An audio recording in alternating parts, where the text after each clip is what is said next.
Hey everybody, I'm going to try something a little different today, and I'm going to tell you about one of the origins of where one of my guitars came from. So each guitar kind of has its own story, and every guitarist has, his own story, how he came by it, and some of them are, fun stories about going to the pawn shop or getting a present or whatever. Today I'm going to tell you about my Jack Daniels guitar, this one here.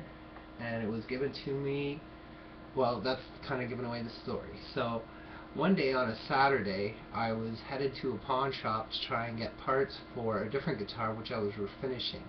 It's a Les Paul knockoff. It's a Raven, which I have since sanded down and taken apart, and the neck was bowed, so I couldn't put it back together. So I used parts from that for several other guitars, and in the meantime I was looking for a replacement exact same guitar so I could put it together and take the neck from one to the other. So on the Saturday, it was piling everybody into the car, and in the month prior, the neighbor next to me who works at a bar was telling me about a certain guitar that was a contest, and you go in and put your name in, and that was all you need to do, and you could win it. So I didn't make it that month to put my name in for the guitar, which was a bit of a disappointment. I knew that the contest had ended, and we were leaving on the Saturday, like a day or two after the contest was over. And I heard a rumor about a guitar at a thrift store, so we were going to go and see how much it cost and if it was still there. And as we were leaving, my neighbor comes out and he's like, "Just wait a second, I have to go get something in my house for you." And jokingly I said, "I hope it's not a punch in the face." And it wasn't. So he comes out and he brings out this guitar, and it came in a case too, which I have. It's a soft case. And so I kind of held it and looked at it, and I'm like, wow, it's really nice. It says Jack Daniels on it, and it's like a hollow body, and it's made by Peavey, which is a pretty good name.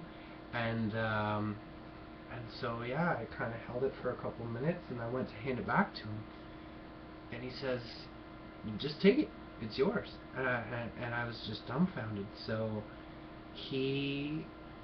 however he did it, he got me the guitar. And so this is one of well, it's one of the nicer guitars I have.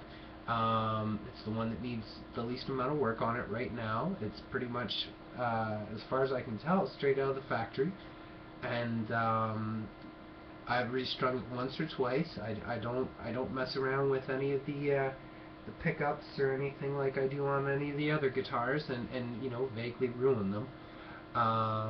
But yeah, this is one of my guitars, and this is the first one I'm going to tell you about how I got it, and it's kind of a cool story.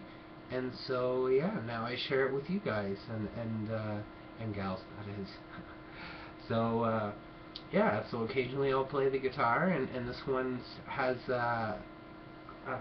hotter pickups most of the time, although if I turn down the volume then it'll sweeten up a little bit. But yeah, it's really interesting. I've never had a hollow body or even touched a hollow body before that, but it was one of those dream guitars that you really like, and this one happens to be painted up like a Jack Daniels bottle, so that's an extra cool thing to go along with it. So I hope you like my story, and I'll be putting up another one soon about a different tale of where my guitars came from. Bye now.